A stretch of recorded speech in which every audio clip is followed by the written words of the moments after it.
Pada pergantian tahun, pada waktu raja-raja biasanya maju berperang, maka Daud menyuruh Yoab maju beserta orang-orangnya dan seluruh orang Israel.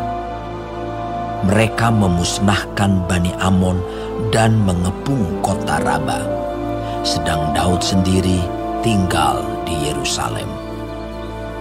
Sekali peristiwa pada waktu petang, ketika Daud bangun dari tempat pembaringannya, lalu berjalan-jalan di atas sotoh istana, tampak kepadanya dari atas sotoh itu seorang perempuan sedang mandi.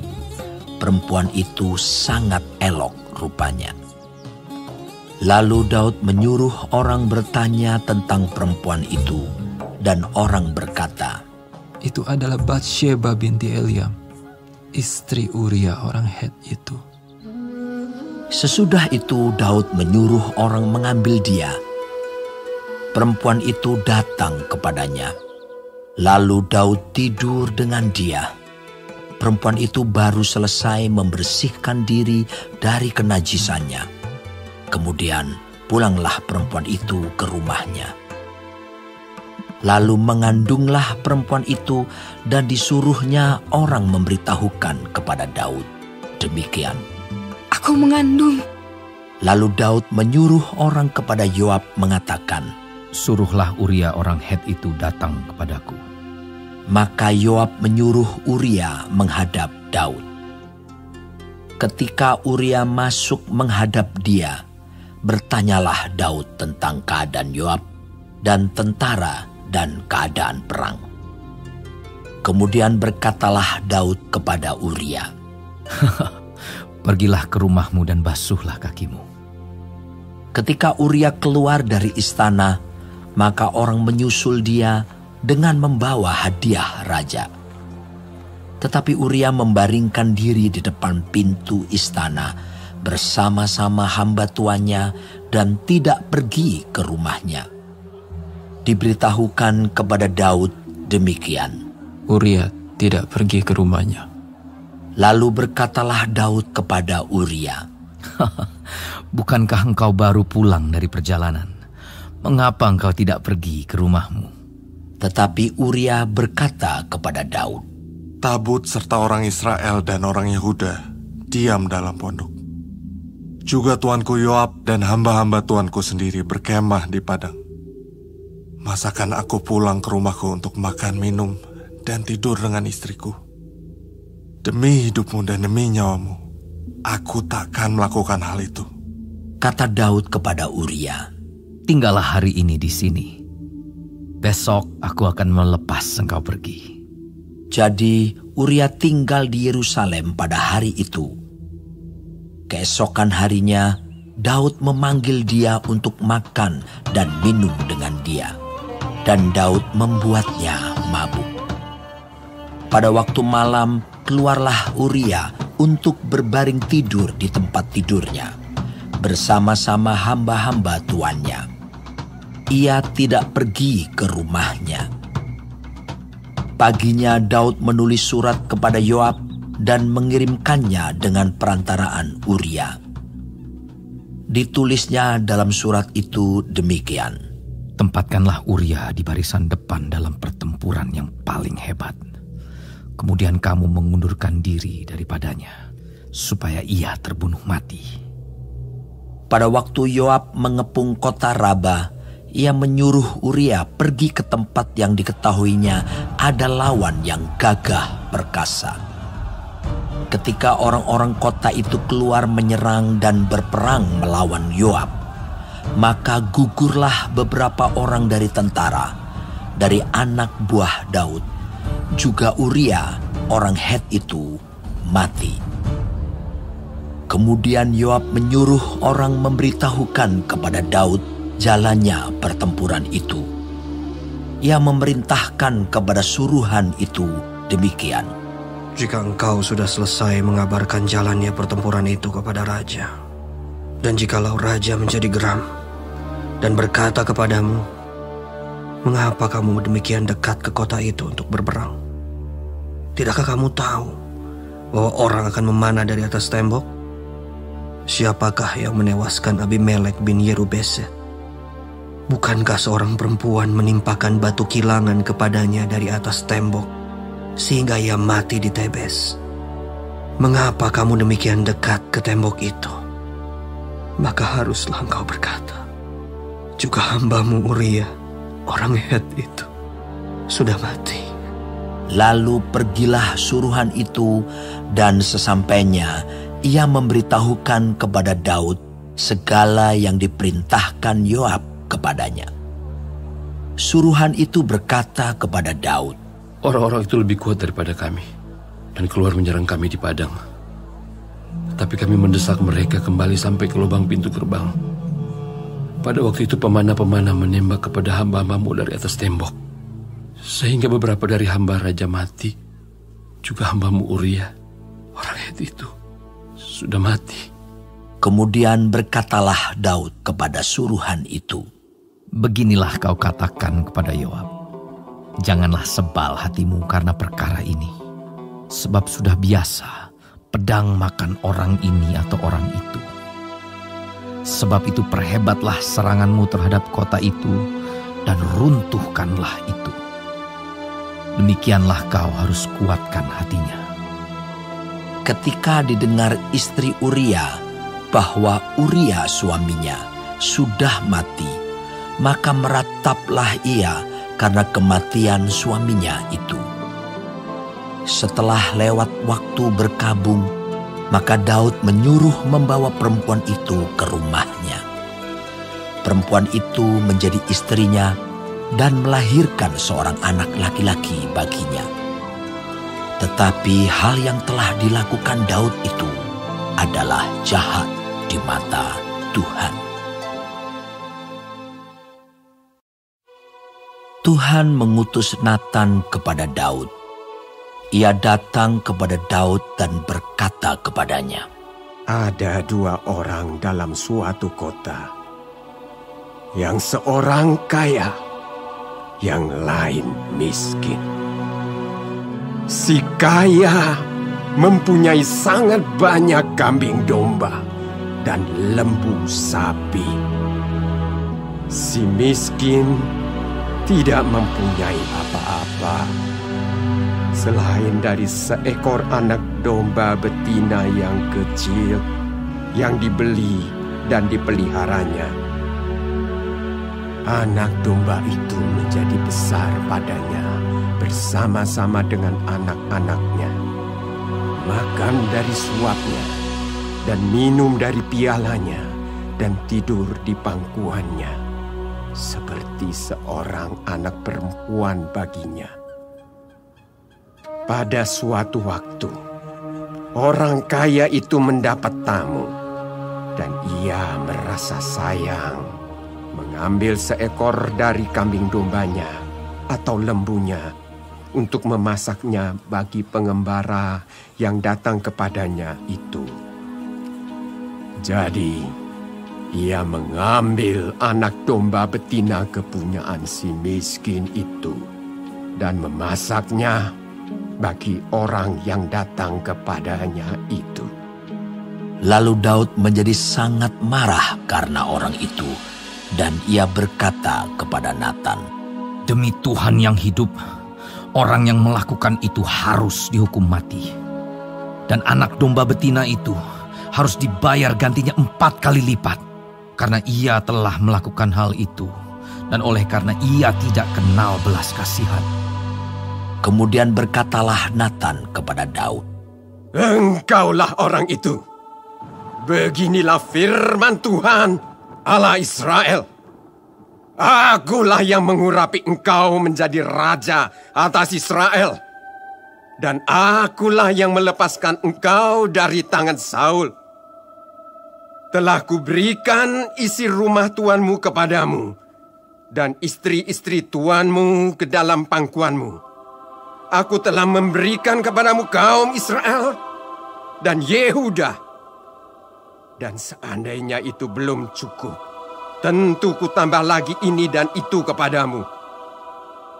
Mengapa engkau menghina Tuhan dengan melakukan apa yang jahat di matanya?" Uria, orang Het itu, kau biarkan ditewaskan dengan pedang. Istrinya kau ambil menjadi istrimu, dan dia sendiri telah kau biarkan dibunuh oleh pedang Bani Amon. Oleh sebab itu, pedang tidak akan menyingkir dari keturunanmu sampai selamanya, karena engkau telah menghina aku dan mengambil istri Uria, orang Het itu, untuk menjadi istrimu. Beginilah firman Tuhan, bahwasanya malapetaka akan kutimpakan ke atasmu yang datang dari kaum keluargamu sendiri. Aku akan mengambil istri-istrimu di depan matamu dan memberikannya kepada orang lain. Orang itu akan tidur dengan istri-istrimu di siang hari. Sebab engkau telah melakukannya secara tersembunyi, tetapi aku akan melakukan hal itu di depan seluruh Israel secara terang-terangan. Lalu berkatalah Daud kepada Natan, Aku sudah berdosa kepada Tuhan. Dan Natan berkata kepada Daud, Tuhan telah menjauhkan dosamu itu. Engkau tidak akan mati.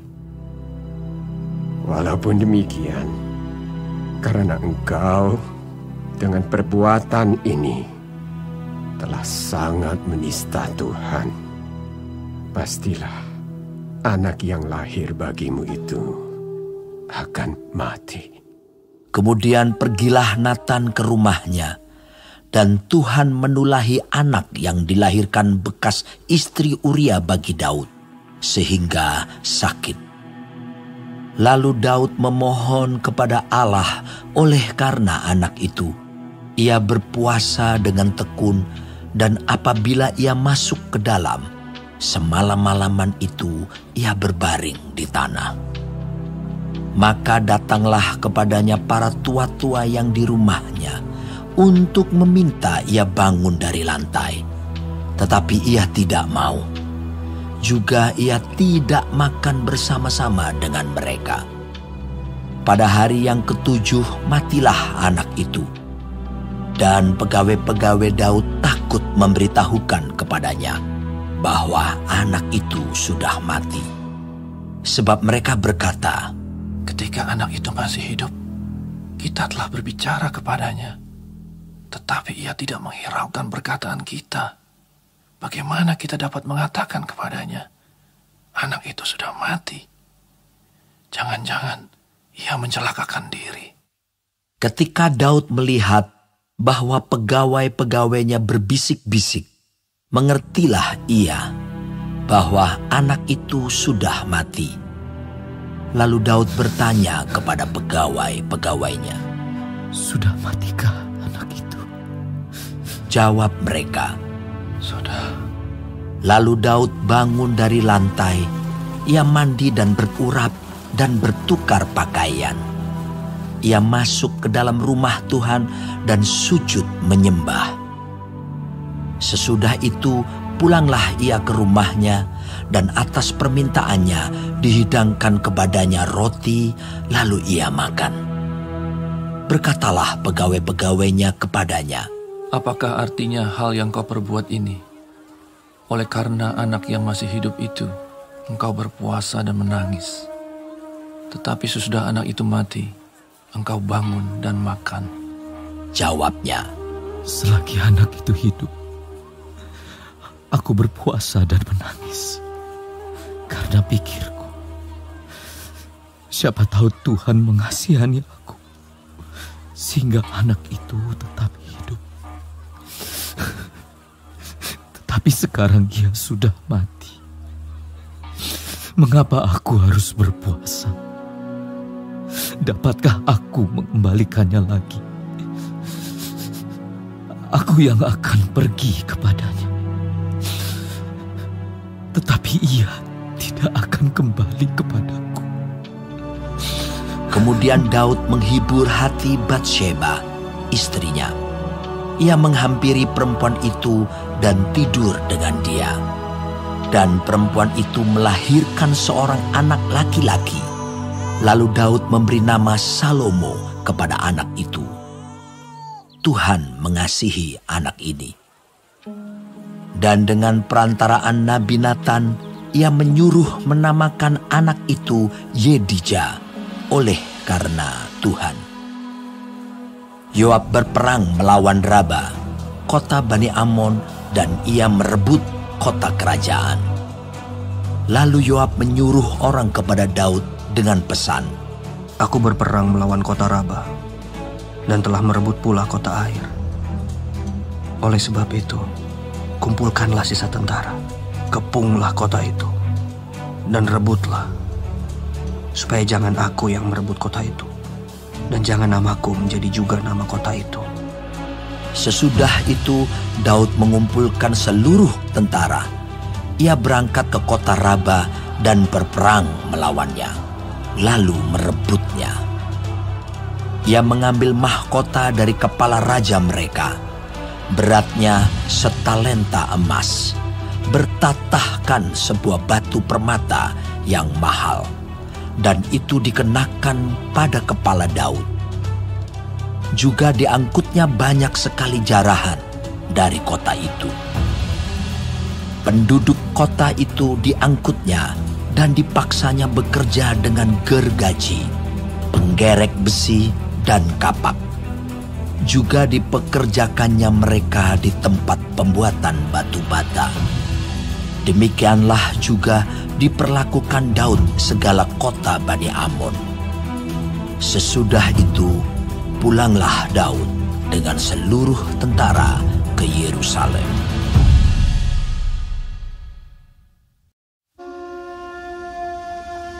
Sesudah itu terjadilah yang berikut. Absalom bin Daud mempunyai seorang adik perempuan yang cantik, namanya Tamar, dan Amnon bin Daud jatuh cinta kepadanya. Hati Amnon sangat tergoda, sehingga ia jatuh sakit karena Tamar, saudaranya itu. Sebab anak perempuan itu masih perawan, dan menurut anggapan Amnon, mustahil untuk melakukan sesuatu terhadap dia.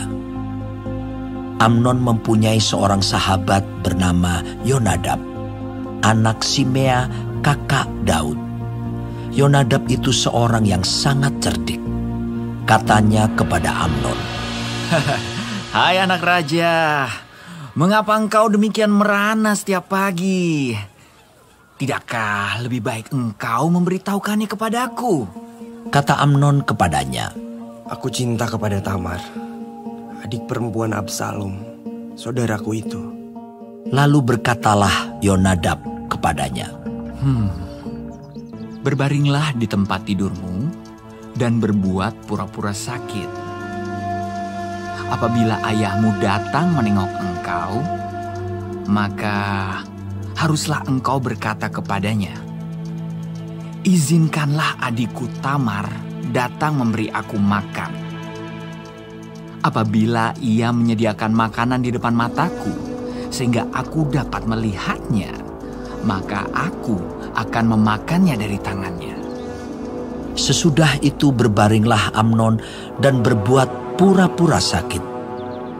Ketika raja datang menengok dia, berkatalah Amnon kepada raja, Izinkanlah adikku Tamar datang membuat barang 2 kue di depan mataku, supaya aku memakannya dari tangannya. Lalu Daud menyuruh orang kepada Tamar ke rumahnya dengan pesan, Pergilah ke rumah Amnon kakakmu, dan sediakanlah makanan baginya. Maka Tamar pergi ke rumah Amnon kakaknya yang sedang berbaring-baring. Lalu anak perempuan itu mengambil adonan, meremasnya dan membuat kue di depan matanya. Kemudian dibakarnya kue itu. Sesudah itu gadis itu mengambil kuali dan mengeluarkan isinya di depan Amnon. Tetapi ia tidak mau makan. Berkatalah Amnon, Suruhlah setiap orang keluar meninggalkan aku. Lalu keluarlah setiap orang meninggalkan dia. Lalu berkatalah Amnon kepada Tamar, Bawalah makanan itu ke dalam kamar, supaya aku memakannya dari tanganmu. Tamar mengambil kue yang disediakannya itu, lalu membawanya kepada Amnon, kakaknya, ke dalam kamar. Ketika gadis itu menghidangkannya kepadanya supaya ia makan, dipegangnyalah gadis itu dan berkata kepadanya, "Marilah tidur dengan aku, adikku." Tetapi gadis itu berkata kepadanya, Tidak, kakakku. Jangan perkosa aku. Sebab orang tidak berlaku seperti itu di Israel. Janganlah berbuat noda seperti itu. Dan aku, kemanakah ku bawa kecemaranku? Dan engkau ini, kau akan dianggap sebagai orang yang bebal di Israel. Oleh sebab itu, bicaralah dengan raja, sebab ia tidak akan menolak memberikan aku kepadamu. Tetapi Amnon tidak mau mendengarkan perkataannya, dan sebab ia lebih kuat daripadanya, diperkosanyalah dia, lalu tidur dengan dia. Kemudian timbullah kebencian yang sangat besar pada Amnon terhadap gadis itu. Bahkan lebih besar benci yang dirasanya kepada gadis itu daripada cinta yang dirasanya sebelumnya. Lalu Amnon berkata kepadanya, "Bangunlah, nyala." Lalu berkatalah gadis itu kepadanya, Tidak, kakakku. Sebab menyuruh aku pergi adalah lebih jahat daripada apa yang telah kau lakukan kepadaku tadi. Tetapi Amnon tidak mau mendengarkan dia. Dipanggilnya orang muda yang melayani dia, katanya, "Suruhlah perempuan ini pergi daripadaku, dan kuncilah pintu di belakangnya." Gadis itu memakai baju kurung yang maha indah, sebab demikianlah putri-putri raja yang masih perawan berpakaikan baju kurung panjang. Kemudian pelayan itu menyuruh dia keluar, lalu mengunci pintu di belakangnya. Lalu Tamar menaruh abu di atas kepalanya, mengoyakkan baju kurung yang maha indah yang dipakainya, meletakkan tangannya di atas kepalanya, dan pergilah ia sambil meratap dengan nyaring. Bertanyalah Absalom kakaknya kepadanya, "Apakah Amnon, kakakmu itu, bersetubuh dengan engkau? Maka sekarang adikku, diamlah saja. Bukankah ia kakakmu? Janganlah begitu memikirkan perkara itu." Lalu Tamar tinggal di rumah Absalom kakaknya itu seorang diri. Ketika segala perkara itu didengar Raja Daud, sangat marahlah ia. Dan Absalom tidak berkata-kata dengan Amnon, baik tentang yang jahat maupun tentang yang baik. Tetapi Absalom membenci Amnon, sebab ia telah memperkosa Tamar, adiknya. Sesudah lewat 2 tahun, Absalom mengadakan pengguntingan bulu domba di Baal Hazor yang dekat kota Efraim. Lalu Absalom mengundang semua anak raja. Kemudian Absalom menghadap raja lalu berkata, "Hambamu ini mengadakan pengguntingan bulu domba. Kiranya raja dan pegawai-pegawainya ikut bersama-sama dengan hambamu ini." Tetapi raja berkata kepada Absalom, "Maaf anakku, jangan kami semua pergi, supaya kami jangan menyusahkan engkau." Lalu Absalom mendesak, tetapi raja tidak mau pergi. Ia hanya memberi restu kepadanya. Kemudian berkatalah Absalom, "Kalau tidak, izinkanlah kakakku Amnon pergi beserta kami."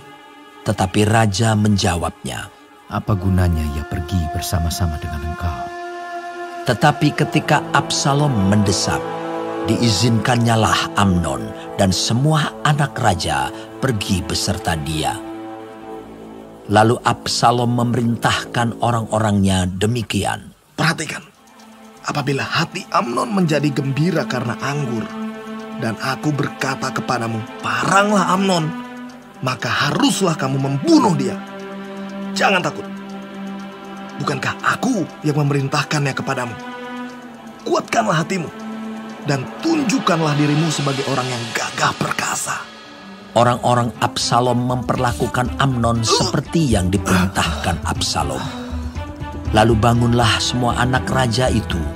Mereka menaiki bagalnya masing-masing dan melarikan diri. Mereka masih di tengah jalan ketika kabar sampai kepada Daud demikian. Absalom telah membunuh semua anak raja. Tidak ada seorang pun dari mereka yang lolos.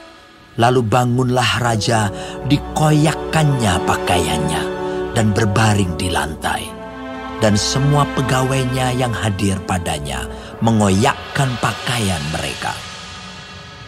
Maka berbicaralah Yonadab, anak Simea, kakak Daud, katanya, "Janganlah tuanku menyangka bahwa semua orang muda anak-anak raja itu telah dibunuh. Hanya Amnon yang mati. Sebab hal itu telah terlihat pada air muka Absalom sejak Amnon memperkosa Tamar adiknya. Jadi, janganlah tuanku raja menaruh pikiran dalam hatinya bahwa semua anak raja itu sudah mati. Sebab hanya Amnon yang mati." Absalom melarikan diri. Ketika orang yang berjaga-jaga melayangkan pandangnya, maka terlihatlah olehnya sejumlah besar orang datang dari jurusan Horonaim sepanjang sisi pegunungan. Berkatalah Yonadab kepada raja, "Lihat, anak-anak raja datang. Benar seperti kata hambamu ini." Baru saja ia habis berkata, datanglah anak-anak raja itu. Mereka menangis dengan suara nyaring. Juga raja dan semua pegawainya menangis dengan amat keras. Absalom telah melarikan diri dan telah pergi kepada Talmai bin Amihur, raja negeri Gesur. Dan Daud berduka cita berhari-hari lamanya karena anaknya itu. Absalom telah melarikan diri dan telah pergi ke Gesur. Ia tinggal di sana 3 tahun lamanya. Lalu raja tidak lagi marah terhadap Absalom, sebab kesedihan hatinya karena kematian Amnon telah surut. Ketika Yoab anak Seruya mengetahui bahwa hati raja merindukan Absalom, maka ia menyuruh orang ke Tekoa menjemput dari sana seorang perempuan yang bijaksana. Lalu ia berkata kepada perempuan itu, "Berlakulah pura-pura berkabung, dan pakailah pakaian berkabung. Janganlah berurap dengan minyak, dan berlakulah seperti seorang perempuan yang telah lama berkabung karena seorang mati. Kemudian masuklah menghadap raja, dan berbicaralah kepadanya seperti ini." Lalu Yoab menaruh perkataannya ke dalam mulut perempuan itu. Ketika perempuan Tekoa itu masuk menghadap raja, sujudlah ia dengan mukanya ke tanah dan menyembah sambil berkata, "Tolonglah, ya tuanku raja." Raja bertanya kepadanya, "Ada apa?" Jawabnya, "Aku ini seorang janda. Sebab suamiku sudah mati. Hambamu ini mempunyai 2 orang anak laki-laki. Mereka berkelahi di padang. Dan karena tidak ada yang memisahkan, maka yang satu memukul yang lain dan membunuh dia. Sekarang seluruh kaum keluarga bangkit melawan hambamu ini. Dan mereka berkata, serahkanlah orang yang membunuh saudaranya itu, supaya kami menghukum dia mati ganti nyawa saudaranya yang telah dibunuhnya itu.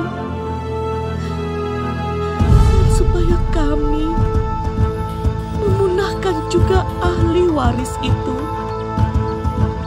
Mereka hendak memunahkan keturunanku yang masih tersisa itu dengan tidak meninggalkan nama atau keturunan bagi suamiku di muka bumi. Lalu berbicaralah raja kepada perempuan itu. Pulanglah ke rumahmu. Mengenai engkau akan kuberi perintah. Perempuan Tekoa itu berkata kepada raja, Aku dan keluargaku akan menanggung kesalahan itu, ya Tuanku Raja. Tetapi raja dan tahtanya tak bersalah. Lalu berkatalah raja, Jika ada orang yang mengatakan apa-apa lagi terhadap engkau, bawalah orang itu menghadap aku, maka ia tidak akan mengusik engkau lagi. Kata perempuan itu, Kiranya raja ingat kepada Tuhan Allahmu, supaya si penuntut tebusan darah jangan terlalu banyak menimbulkan kemusnahan, dan supaya mereka jangan memunahkan anakku itu. Lalu berkatalah raja, Demi Tuhan yang hidup, sehelai rambut pun dari kepala anakmu itu tak akan jatuh ke bumi. Kemudian berkatalah perempuan itu, Izinkanlah hamba-Mu ini berkata sepatah kata lagi kepada Tuanku Raja. Jawabnya, Katakanlah. Berkatalah perempuan itu, Mengapa Raja merancang hal yang demikian terhadap umat Allah? Oleh karena Tuanku mengucapkan perkataan ini, maka Tuanku sendirilah yang bersalah dengan tidak mengizinkan pulang orang yang telah dibuangnya. Sebab kita pasti mati. Kita seperti air yang tercurah ke bumi yang tidak terkumpulkan. Tetapi Allah tidak mengambil nyawa orang, melainkan Ia merancang supaya seorang yang terbuang jangan tinggal terbuang daripadanya. Maka sekarang aku datang mengatakan perkataan ini kepada Tuanku Raja, karena orang banyak itu telah menakut-nakuti aku. Sebab itu, pikir hamba-Mu ini, baiklah aku berbicara dahulu dengan Raja. Mungkin Raja mengabulkan permohonan hambanya ini. Sebab Raja akan mendengarkan aku dan akan melepaskan hambanya ini dari tangan orang yang hendak memunahkan aku dan anakku bersama-sama dari milik pusaka Allah. Juga hamba-Mu ini berpikir, perkataan Tuanku Raja tentulah akan menenangkan hati, sebab seperti malaikat Allah, demikianlah Tuanku Raja yang dapat membeda-bedakan apa yang baik dan jahat. Dan Tuhan Allahmu kiranya menyertai Tuanku. Lalu raja menjawab, katanya kepada perempuan itu, Baiklah, jangan sembunyikan kepadaku apa yang hendak kutanyakan kepadamu. Kata perempuan itu, Berkatalah kiranya Tuanku Raja. Kemudian bertanyalah raja, Adakah Yoab campur tangan dengan engkau dalam semuanya ini? Perempuan itu menjawab, Demi hidupmu Tuanku Raja, tidaklah mungkin untuk menyimpang ke kanan atau ke kiri dari segala yang Tuanku Raja katakan. Sesungguhnya hamba-Mu Yoab yang memerintahkan daku.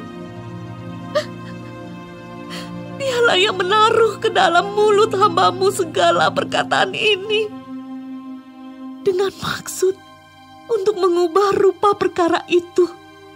Maka hamba-Mu Yoab melakukan perkara ini. Tetapi Tuanku bijaksana, sama seperti malaikat Allah,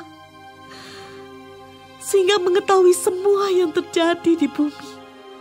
Sesudah itu berkatalah raja kepada Yoab, Baik, kukabulkan permohonan ini. pergilah, bawalah kembali orang muda Absalom itu. Lalu sujudlah Yoab dengan mukanya ke tanah dan menyembah sambil memohon berkat bagi raja. Dan Yoab berkata, "Pada hari ini, hamba-Mu mengetahui bahwa tuanku raja suka kepada hamba, karena tuanku telah mengabulkan permohonan hamba-Mu ini." Lalu bangunlah Yoab, ia pergi ke Gesur dan membawa Absalom ke Yerusalem. Tetapi berkatalah raja, "Ia harus pergi ke rumahnya sendiri. Jangan ia datang ke hadapanku." Jadi pergilah Absalom ke rumahnya sendiri dan tidak datang ke hadapan raja. Di seluruh Israel tidak ada yang begitu banyak dipuji kecantikannya seperti Absalom. Dari telapak kakinya sampai ujung kepalanya tidak ada cacat padanya. Apabila ia mencukur rambutnya pada akhir tiap-tiap tahun, ia mencukurnya karena menjadi terlalu berat baginya. Maka ditimbangnya rambutnya itu 200 shikal beratnya, menurut batu timbangan raja. Bagi Absalom lahir 3 orang anak laki-laki dan seorang anak perempuan yang bernama Tamar. Ia seorang perempuan yang cantik. Setelah Absalom diam di Yerusalem genap 2 tahun lamanya, dengan tidak datang ke hadapan raja, maka Absalom menyuruh memanggil Yoab untuk diutus kepada raja. Tetapi ia tidak mau datang kepadanya. Kemudian disuruhnya memanggil dia lagi untuk kedua kalinya, tetapi ia tidak mau datang. Lalu berkatalah ia kepada hamba-hambanya, "Lihat, ladang Yoab ada di sisi ladangku, dan di sana ada jelainya. Pergilah, bakarlah itu." Maka hamba-hamba Absalom membakar ladang itu. Lalu Yoab pergi mendapatkan Absalom ke rumahnya dan bertanya kepadanya, "Mengapa hamba-hambamu membakar ladang kepunyaanku itu?" Jawab Absalom kepada Yoab, "Ya, aku telah menyuruh orang kepadamu mengatakan, 'Datanglah kemari,' supaya aku mengutus engkau kepada raja untuk mengatakan, 'Apa gunanya aku datang dari Gesur? Lebih baik aku masih tinggal di sana.' Maka sekarang aku mau datang ke hadapan raja. Jika aku bersalah, biarlah ia menghukum aku mati." Kemudian masuklah Yoab menghadap raja dan memberitahukan hal itu kepadanya. Raja memanggil Absalom, dan ia masuk menghadap raja, lalu sujud ke hadapan raja dengan mukanya ke tanah. Lalu raja mencium Absalom.